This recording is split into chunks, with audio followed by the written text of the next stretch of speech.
Well, hi, everybody.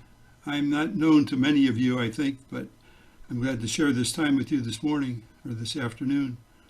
This has been kind of an interesting preparation for this whole talk. One day I was sharing with Jen that I had some of my slides digitized, and she says, "Well, why don't you make a presentation?" And I said, "Well, I'll give it some thought." And after a few rounds with B, we finally resolved that I would actually make this presentation. So this is about Mount Whitney. Time ago, I've been helping at the Math and Science Center since 1999. I've been pretty inactive as a volunteer in the last few years, except being on the board. But I've had the good fortune of being with John for many, many years. And now I'm with the new staff at the center, Jen and B and others. And I would just want to give a shout out to them for all their hard work and the energy that they convey to all of us old timers. So let's just start this program. Here's something for you to read.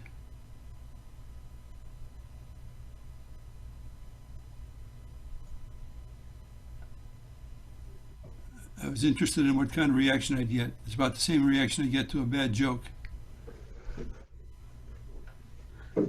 I laughed, Alan. Oh, good. This is Thank you. Barbara. I laughed at it. Good to hear from you. All right, so what's so special about this mountain? It's the tallest mountain south of the 48th parallel. Most markedly, it's the southern end of the John Muir Trail. The John Muir Trail, we'll talk about it in a little bit, but it's 211 miles from Yosemite Valley. There are a variety of routes to the summit, and I'll try to talk about those. There's surely another amount of history that goes with this mountain. We'll talk about that a little bit. And this being a talk for the museum, I had to find some science and technology links to blend into this mountaineering show. And there are a couple of adventures I just want to share with you guys. All right, the question is, folks, where is Whitney? This is the time to unmute and chime in. Which one do you think it is? Just to the left of center? This one? That's the one. It's the tallest one, isn't it? Well, it looks like it, at least from this perspective. That's right. Perspective, it means everything. Yeah, this is 2,000 feet shorter than Whitney, but this is Lone Pine Peak. Okay. And Whitney is this peak here. It seems like it's in the distance a long ways, but it's probably 4 or 5 miles farther to the west from Lone Pine. That was my second choice. All right. And so here's a couple of the things called the needles. We'll talk about those in a little bit too later on. But okay, so yeah, this is Mount Whitney. This is kind of a very famous view. The thing to look for are these little needles that stick up here on the left. All right, let's go to the next slide. Is the summit flat or is it jagged? And there's two options. This is the other chance to chime in, everyone.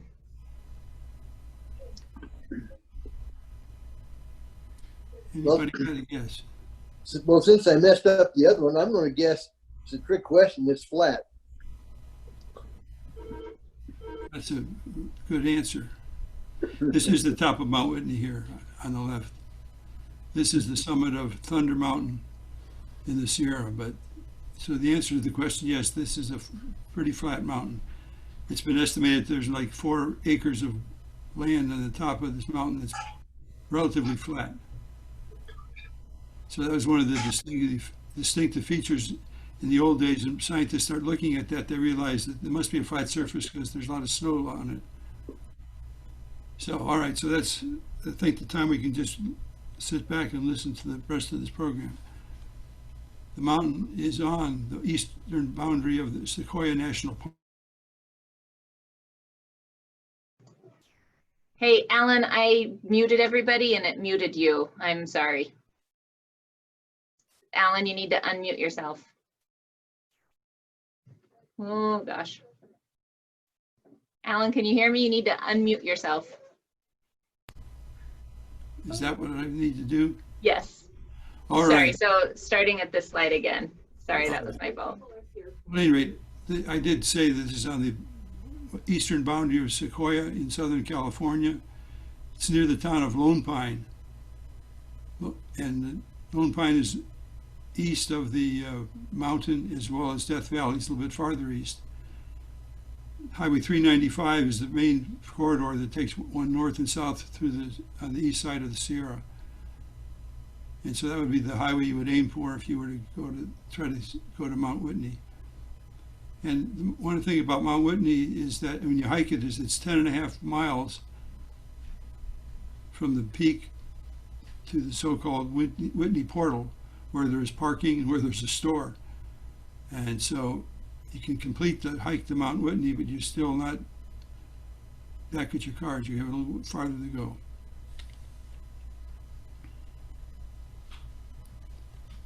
Now what did I do? Pardon me, folks.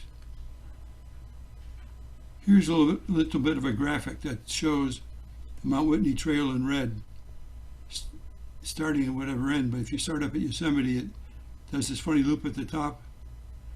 It leaves Tuolumne Meadows and that heads south. And if you see here, here's the town of Bishop. If anybody has ever skied at Mammoth Mountain, you're kind of up this road here.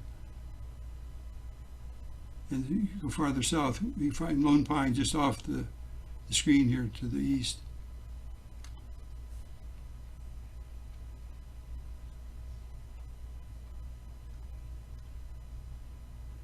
And here's a little comparative chart about where Mount Whitney and the other mountains, the big mountains in the western United States, fall. Kind of had three columns of California, Colorado, and Washington. And Mount Whitney is the tallest. But then we have three from Colorado. Then we find Mount Rainier. And you kind of imagine each of these rows is a slightly shorter mountain. Then you come to Mount Williamson, which is the second tallest mountain in Southern California, or in California, 14,375. The other interesting thing is that there's a whole gap here under Colorado between Blanca Peak and Longs Peak. And then you finally then come to another California mountain, which is the White Mountains, which is not the Sierra per se. It's on the eastern side of the Owens Valley.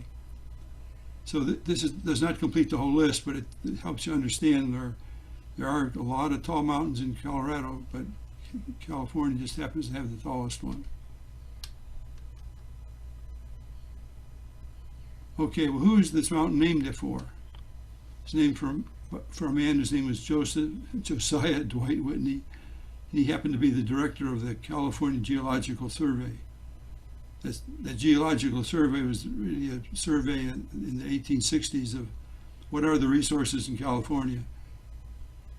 Sort of animal, vegetables, and minerals, the old trio. It's anything in California is of interest. It's not just about the minerals that are the source of a lot of the merchandise, I guess, in activities in California in those days. But at any rate, Whitney was a graduate of Yale. It was stated that he was a man of integrity and science qualifications. But there's a process going on in the state legislature that wanted to make him the leader of this survey, but they first called him the state geologist. Then the legislature named him to be the leader of the survey. He left most of his work to be done by field work to be done by subordinates. But in my parenthetical remark here, it seems inevitable that he was going to be the state's highest. His name would be on the state's highest peak because he had connections. His father knew somebody who was a senator, and he was well connected. Bear with me a second here. I'm sorry for this fumbling, but I'm having a problem with my computer. Here we go. So Whitney has got an interesting history. It was named, then it was renamed, and finally they figured it out where the mountain was and how they're going to name it. But there's a man whose name was Brewer, and he was one of the subordinates of Whitney. And in the period of time of 1860 to 64, they ran a whole bunch of field surveys. And Brewer had Brewer was a Yale graduate, as was this guy Clarence King, and they all seemed to know each other. the king convinced Brewer that he should be given a chance to go up and get on top of that mountain before the end of 1864. Brewer finally consented. King got his chance, could not complete the task. He was on the wrong mountain. So then it turns out in 1867 he was appointed to be a position in one of the other national surveys that eventually would lead him to be the first director of the U.S. Geological Survey. Then in 1871, he had a chance to get back to the eastern slopes of the Sierras, tried again, and then he stood on the tallest mountain. He was pretty pleased with himself. But as he sat there in his laurels at Yale for the next 2 years, there were rumors circulating that he had not been the one that was the first to the top of the mountain, but someone else had beat him to the punch, and he was very disappointed. So when the dust settled, they learned that King had actually climbed Sheep Mountain and erroneously declared it to be Mount Whitney. So with a lot of work, they finally discovered the right geographical location for this thing, which was the tallest mountain, which they wanted to call Mount Whitney. But that was the easy part. But then there were the folks who were the first ascenders. There were 3 guys who were fishermen, and they wanted to name it Fisherman's Peak. And that was a big dilemma. And I think probably because of political considerations, the fishermen lost their bid for recognition. So there they were at a place where they now put the flag of Whitney on the Whitney Peak at the right location, but Sheep Mountain didn't have a name. So they waited around a while. They finally figured it out. They named it Mount Langley in 1905, and then in 1937, because in this intervening years, there was some misunderstanding about some things, and so they had to rename it again in 1937, which I thought was an interesting thing. But why did they rename it for Langley? That's one of the questions here, and we'll talk about that in just a moment. Here's a little map that kind of sketches out the Whitney area, just for reference. With Whitney here, Mount Russell, which is a 14er to the north. Down here is another 14er, John Muir, or Mount Muir, named for John Muir. This is the crest of the Sierra. So water on this side would fall to the east, and water on that side would flow to the west.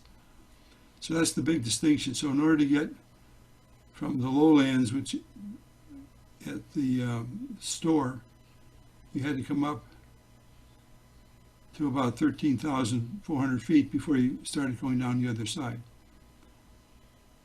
Let me go on to the next slide here. So there's access from 4 different directions, basically. And I think about it, from the north, you could come down the John Muir Trail, which is just outside this picture on the left, and swing up on the John Muir Trail coming east, and then the John Muir Trail goes north to the summit. So that's from the north. There's another trail that comes in from the south from Horseshoe Meadows, and it meets up at the location where the John Muir Trail does that turn from the southerly direction to the east and joins up here. Then from the east, you got peaks, trails that come in from the general store at here, and then there's also a trail that goes up this canyon called the North Fork of the Lone Pine Creek.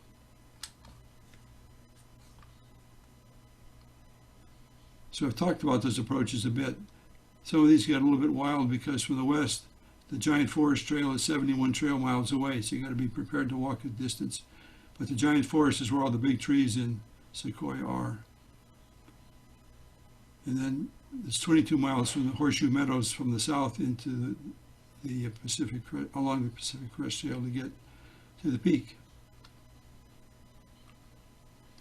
Here's a little bit colored sketch that it's kind of a reminder, but the main trail that people typically climb is this route here in orange, but then it intersects with the John Muir Trail coming in from the east, or excuse me, from the west, and then it turns north to the summit. And then there's another path which leads you up this trail called east face trail. You approach Whitney, you come facing it into the east face, and this little pink line here is to represent the fact that that's where the Mountaineers route comes up, and we'll have some slides about the Mountaineer route later. We've talked about those, I think. Let's keep this moving. We have a lot of stuff to cover.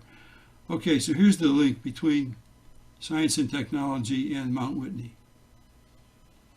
Here's the research that was done. And Langley was the first gentleman to show up. He was the director of an observatory, I think, from Pennsylvania in those years.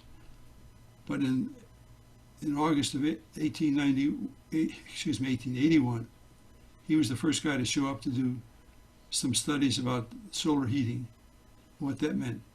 But then there were other guys that came in later years to do research on Mars and Earth atmospheric spectrum. They were kind of interested in what the water content was in both of those planets, actually. And there's some meteorological studies done in early 1900s. Then here's a famous name the scientist would probably recognize here. Engström from Sweden came and did some of his studies on Mount Whitney as well. And they did some upper atmospheric balloon, using those balloons to monitor data for the Weather Bureau. And probably the more famous of all was the cosmic ray research was done by Robert Millikan in the early 20s. Millikan got a Nobel Prize for his studies of cosmic rays. So initially, Langley was linked to this research here on the mountain. But here comes another name down here at the bottom. The aircraft development via Langley. The same man was not only a scientist, did all that highfalutin stuff, but he was the competitor with the Wright brothers for being the person to fly the first airplane. You've seen the pictures of the Wright brothers and their takeoffs and landings. Well, Langley had the idea of catapulting a plane off of a barge in the Potomac. And lo and behold, the Wright brothers just beat him out in terms of who was the first to fly an airplane. So that's kind of our science link. So let's keep going on here and see what we can find. I just wanted to take a look at Whitney from a few directions. If you were to look at Whitney kind of from the northeast, from a mountain called Mount Russell, you'd see a profile such as this. The thing that I realized when I looked at this photo again recently was the deep U-shaped, sort of, I'll call it a pass between Whitney and the first needle. I hadn't really been aware of that, in part because I'm used to seeing pictures of Whitney from the front, facing into the mountain. You can see the Mountaineers route exists along this boundary, just around that corner.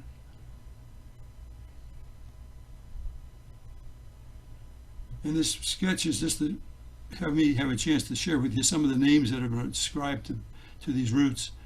This little sketch was taken out of a book from 1965, so there's more names on shore, but there's names like the Grand Staircase and the Fresh Air Traverse, the Shaky Leg, I can't even read that word myself, but the Shaky Leg Crack. And there's just a variety of names that have been attached to the routes on this mountain. And again, here's the one on the outside is the Mountaineers route, which we'll come to that. And it heads for this little notch that's on the side. And here's a picture of the fellows that first climbed this peak in 1931. The two young guys on the outside here they were like 18 years old, plus or minus, and they had really never seen this mountain before. This guy here was Norman Clyde, who was an inveterate climber in the Sierra, knew quite a bit about the Sierras. He was a school teacher, spent most of his time in the mountains, although that was his profession. But he was a man who would carry about a 90-pound pack into the backcountry with his steel pans and his classic literature written in Greek and Latin. And then this guy was, I think, a primary school teacher in Independence, which is near the mountain. And this gentleman here is a man by the name of Underwood who brought roped climbing techniques from Europe to the United States. So that's a little bit of history in that regard. Here's just another picture of Mount Muir. And then Mount Whitney in the distance. You can kind of see how flat that is. Well, the route to Mount Whitney kind of goes around this corner on the left and goes behind these peaks here, behind Mount Muir, and heads out. And I think I have another picture here. I will get to it. Here's a picture from Lone Pine Peak, which we showed earlier. But here's a picture of Whitney off on the left, Mount Russell, and then Williamson. So this is quite a bit foreboding type terrain up here at these elevations. I noticed in Colorado a lot of the higher elevations are a little bit greener, but this is pretty barren at the top. And here's a picture as you go around that corner. When you start going north on the John Muir Trail, you come across this kind of a view. And I don't remember the route through these rocks here, but it's a fairly simple walk, eventually ending up here on the summit.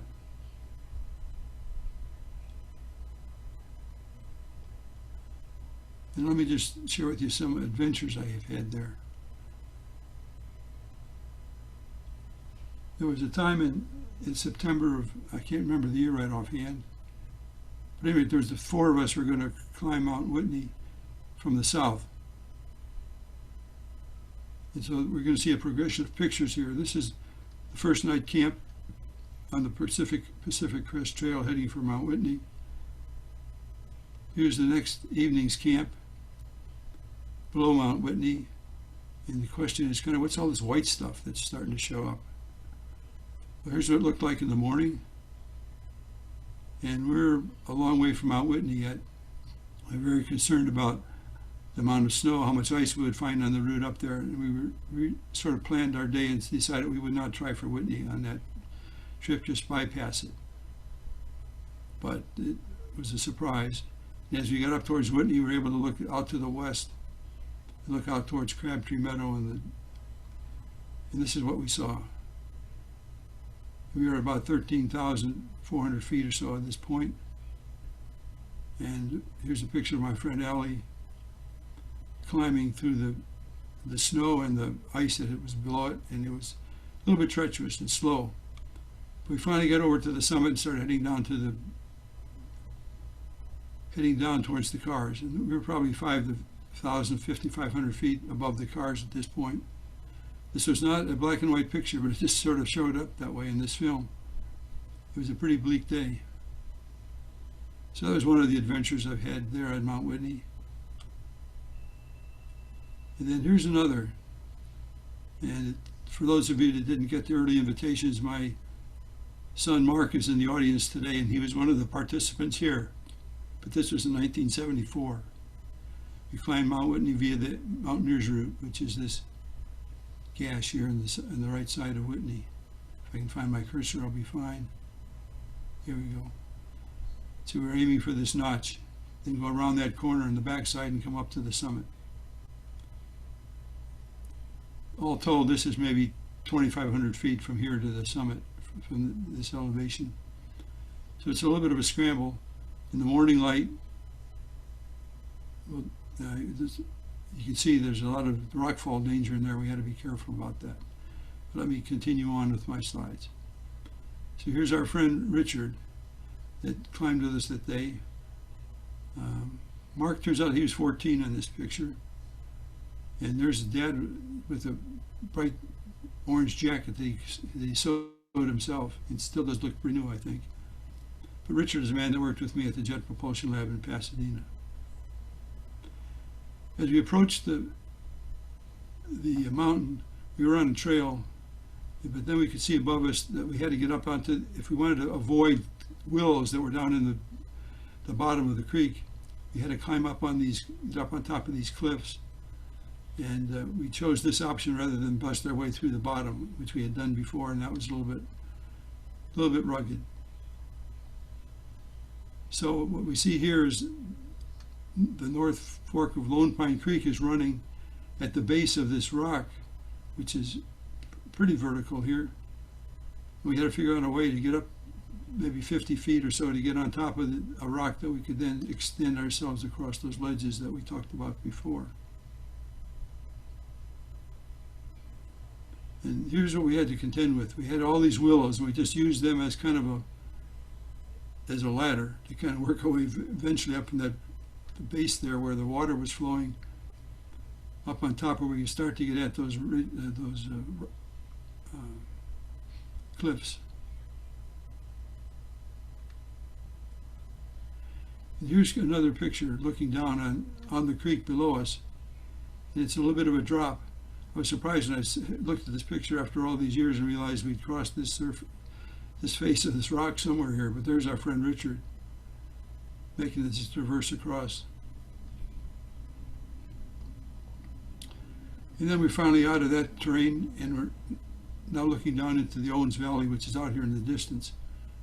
This looks pretty murky out here. The Owens Valley has a lot of dry lakes, a lot of wind. It kicks up a lot of dust. And so it's not very good visibility all the time down there in the Owens Valley. But here we are up above it. We must be here maybe over 10,000 feet by this point.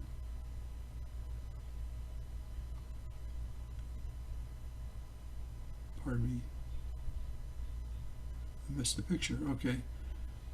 This is a picture of Lone Pine Creek taken from our route. Here's Mark coming up, trucking on towards the top. A lot of this terrain was just rocky, not extremely difficult. Here was a place we had to make a more difficult kind of a move. I don't remember which way we went from here, but it seems to me we're going up some kind of a ramp that's going to take us up to that next horizontal level, like maybe up through here. And then we arrived at the base of the east face. There's a bunch of campers in there. I guess everyone was planning on there being no rain that night because everybody's sleeping bags were just laid out on top there. I can't find my camera or my pack in this bundle, so it must have been somewhere else behind me where I was taking the picture. In the morning, we saw this, again, V-shaped notch above us.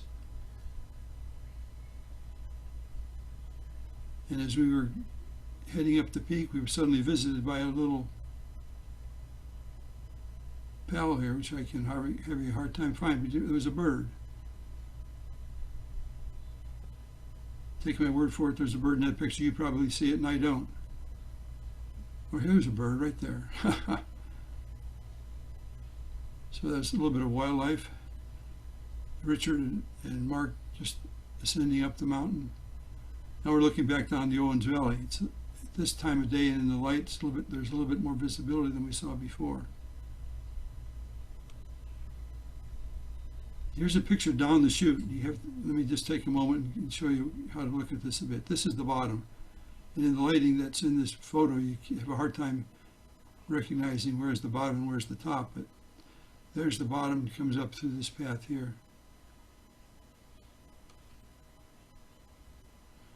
As we turned the corner, heading for the summit, which is still like maybe 600 feet above us, we started seeing this snow.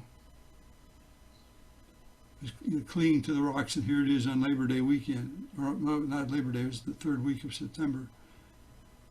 And snow is still existing there on the north side of the peak. And here's an interesting thing I took a picture of and I had forgotten about. But this is snow that has melted, but not really dripped on too vigorously down the mountain. It seems like it melted but then froze again, and it ended up in some just kind of a very thin sheet of vertical ice that kind of marked our way. So we had to be very careful with our footsteps. And there's a picture of the old man coming up. And here's Mark on the summit plateau, looking out over the scenery.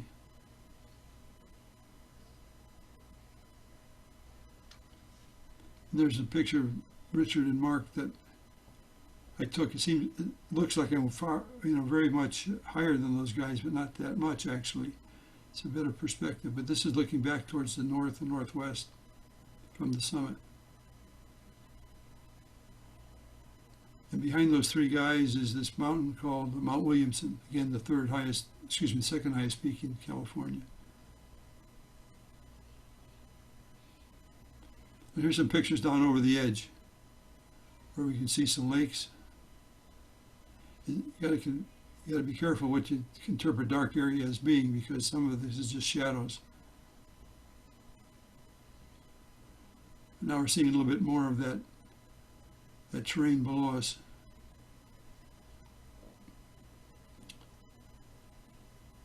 I think we see some, I think these probably are water in puddles and stuff down here.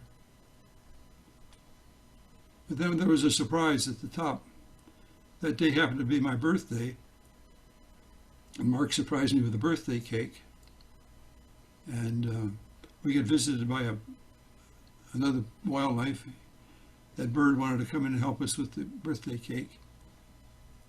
After I saw this picture, I thought to myself, I sure hope we didn't leave the plastic on the mountain.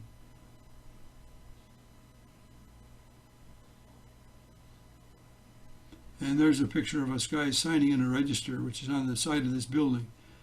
This building was built as a shelter for those early astronomers and those guys, those researchers that wanted to spend time on the mountain. In this day and age, people would be very concerned about being in this place in a lightning storm. But in those days, it served as a shelter better than being just out in the weather. And again, you can kind of see the relatively flat area here at the top of the mountain. And here's another picture. Now this, bear with me just a moment here. I'm missing a couple of slides, but getting myself oriented again. Oh, here we go. Here's from the notch looking down. I had forgotten that this rocky area, which you could hardly see when I was pointing earlier as to what was at the bottom, now you can see some relief. So this is another view later on in the afternoon of looking down that notch we came up. So we get to the bottom. Hello.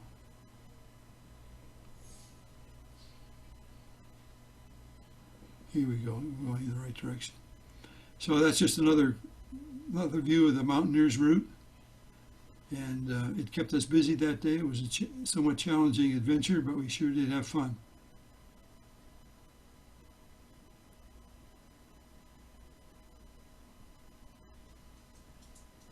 I'm having a problem here, folks. Here we go. Here's a picture of us, Mark and myself, and the others who were camping down there were finishing off the birthday cake. But that was a big celebration and a big surprise. I was really pleased to have that happen. So thanks again, Mark. And as we were preparing to leave, I took one turn around to look at the peak for one more time, and here's Mount Whitney, kind of more head on, not from below, but kind of more horizontally looking at the mountain. There's an interesting thing here that I wanted to point out to everybody. We have talked about the name changes that the Mount Whitney had taken over the years. Finally, Whitney was defined to be on this peak.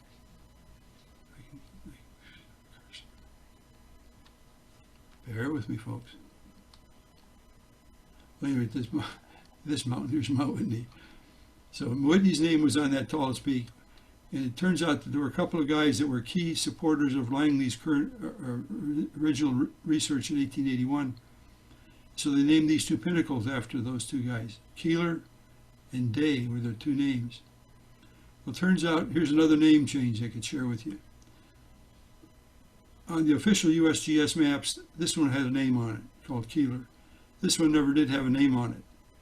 In the 1990s, there was a move to rename this mountain from being Day to a mountain called Hulda Crooks Peak.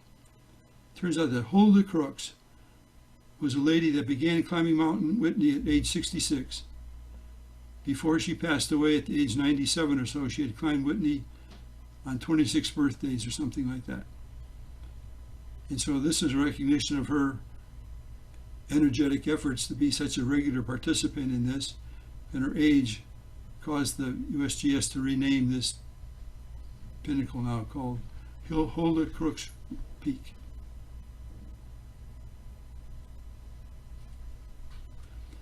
And so here's another view as we were leaving, and we see Mount Whitney on the right, but far over here on the left is Muir Peak we talked about before. Mount Muir is also a 14er. And one final view before we find the North Fork of the North Fork of the Lone Pine Creek. And I think we hiked out. I don't think we went down those cliffs, but we took the route through the bottom. But I can't remember that very clearly.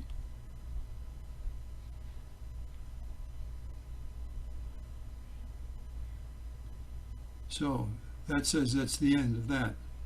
Let me just go a step farther here. I always like to sort of close my talks with this quote from John Muir. From garden to garden, ridge to ridge, I drifted enchanted, gazing over domes and peaks, lakes and woods, and willowy glaciated fields. In the midst of such beauty, pierced with its rays,